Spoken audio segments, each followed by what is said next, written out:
ბათუმში საერთაშორისო ჩემპიონატი წყალბურთში მიმდინარეობს. ჩემპიონატი ცნობილი წყალბურთელის პეტრე ბრეუსის სახელობისაა. ტურნირში სომხეთის, მოლდოვისა და საქართველოს 4 გუნდი მონაწილეობს.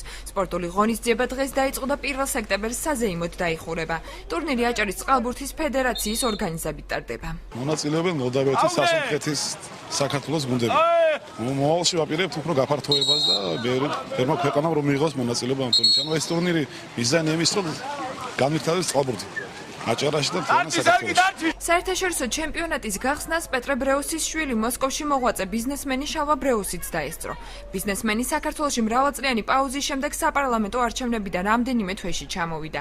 მისი განცხადებით ყოფილი ხელისუფლების მმართველობის პერიოდში აქ ჩამოსვლისაგან თავს იკავებდა, რადგანაც ქვეყანაში არასახარბიელო ბიზნეს გარემო იყო შექმნილი. არანაირი დამოკიდებულება არ მქონდა წინა ხელისუფლებასთან. მაგათ ჩემს მიმართ ეტყობა სულ კარგი არ ქონდათ.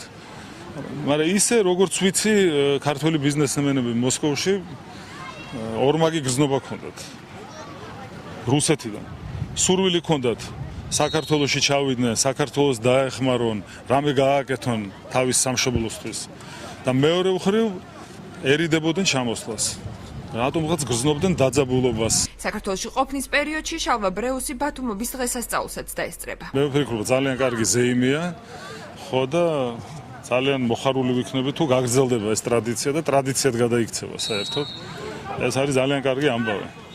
უამრავი ბათუმი არის პატარა ქალაქი და ყველა თავის მოქალაქეს უნდა ძალიან უფრთხილდეთ, მოვეფეროთ და დავაფასოთ.